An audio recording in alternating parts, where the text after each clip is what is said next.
Good afternoon, everybody. It's me, Miss Jill Louise Starr, and I hope everybody's enjoying the beautiful day. I'm going to give another book reading on what it's like to chill out with Ratko Mladic, Radovan Karadzic, and Goran Hadjic, Confessions of a Female War Crimes Investigator, the true account of my diplomatic invite to Serbia in 2001. Okay, let's just go to it.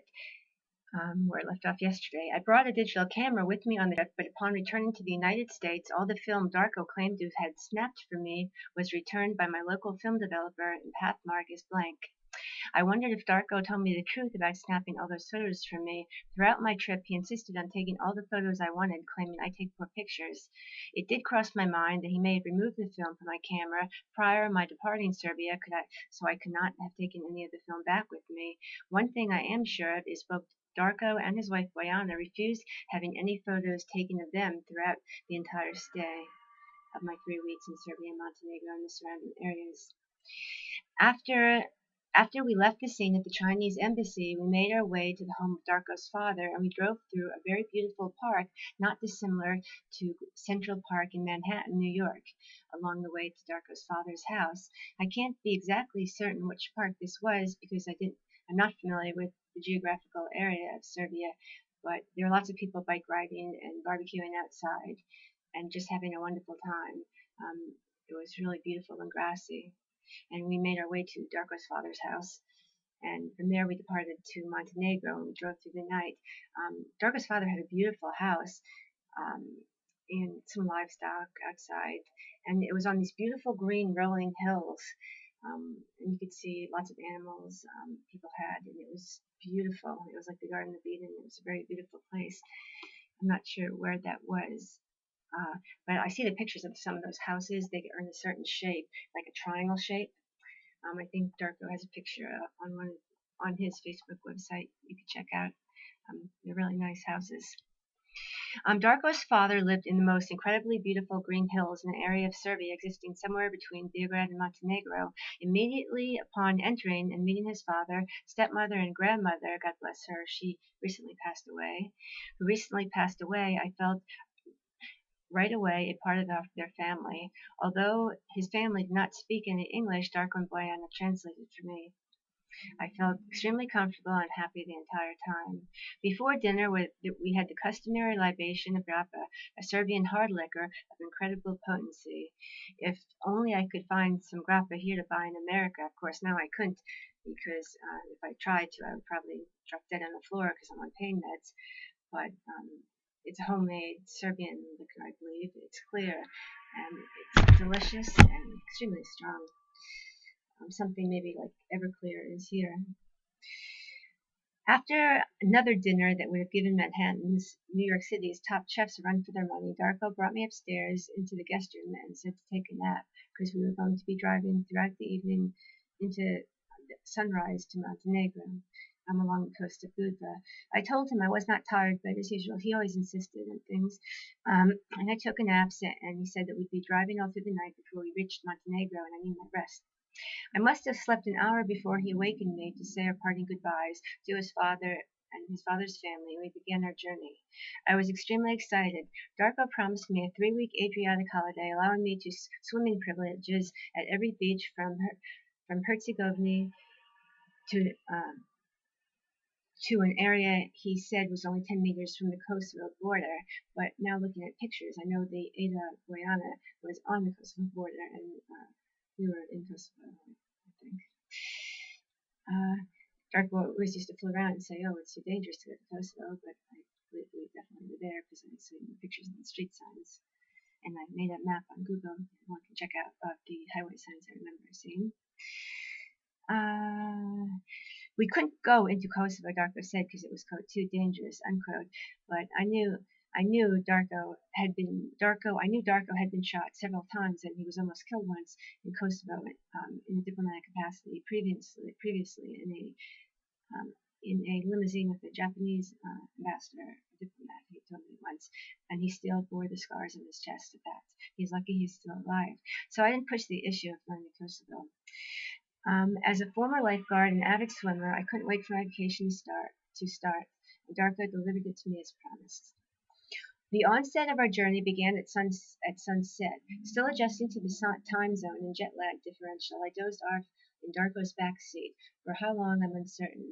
I dozed off and on until sunrise when we reached the Montenegrin border. I mean, there wasn't much to see driving in the dark of the Montenegrin and Serbian mountains all night. I, the wider, well-lit highway we initially set out upon gradually narrowed as the highway lights became fewer and far in between. Eventually, there were no highway lights at all, and it was complete darkness. My body continuously shifted from one side of Darko's backseat to the other, making sleep difficult because of all the hairpin turns along the way. It's probably a good thing I didn't see where he was driving so fast at night anyway, and he's a great driver because when he did wake me up at sunrise, we were going over a bridge, something similar it looked like to Big Sur in California with the hairpin turns. In fact, if you were there, you might have thought you were in driving through Big Sur, California. It looked very similar, and it had no guardrails, and the ocean was below thousands of feet, and it was quite beautiful but very scary. It was obvious the road we traversed was analogous to the Pacific Coast Highway in California, driving through Big Sur. It was mountainous, dangerously ridden with hairpin turns and no guardrails. In Montenegro, inexperienced travelers could almost mistake the scenery for Big Sur, with the beautiful blue Adriatic Sea hugging the bottoms of the cliffs we not so cautiously traveled. I asked Darko to please slow down, but he was driving like Speed Racer. He replied not to worry, explaining he could drive these roads blindfolded, and he knew them well. I thought to myself, better safe than sorry, buddy. It's probably a very good thing that I had some of my prescription Xanax anxiety relievers with me, because I popped one of them. In fact, I popped several of them during the trip. I was so nervous that Dirk was driving. Maybe two, just to relax, while simultaneously trying to hide this act from Darko, since he hated the drugs that I took altogether. And he was quite clear always on that issue. He especially hated me taking the prescription medicines my pain doctor gave me for ADHD, attention deficit, and other psychological problems, saying I didn't need them and they were just addicting poison. He also strongly disdained cigarettes and drinking. Alcohol always had smoked covertly during our stay in New York.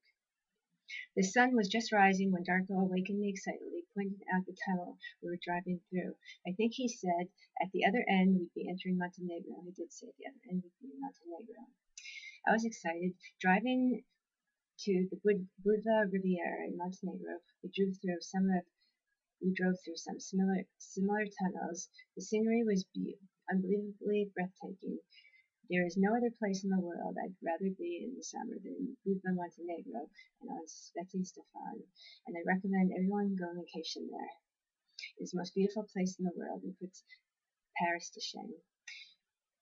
We were making our way to a seaside resort a friend of Darko's had owned, still driving like Speed Racer around the hairpin turns and mountainous cliffs, compromising the road. We finally arrived at our destination safely, thank God.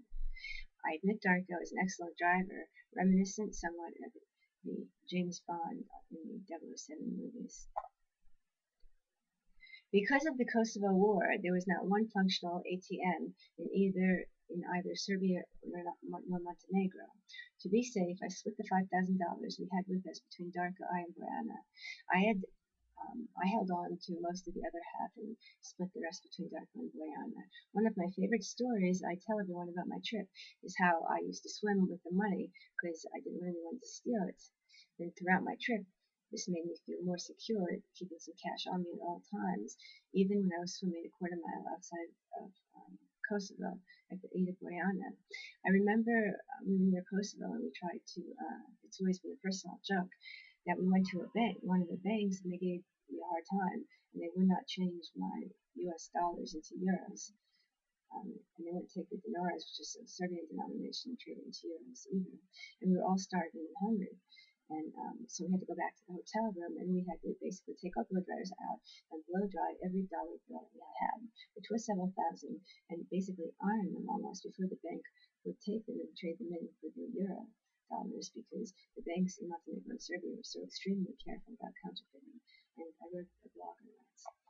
Much safer the banks were in Serbia and Montenegro than they could ever be in America or Western Europe. Darko told me not to swim with the money, but I did it anyway. Owing to that, the cash I held was often wet.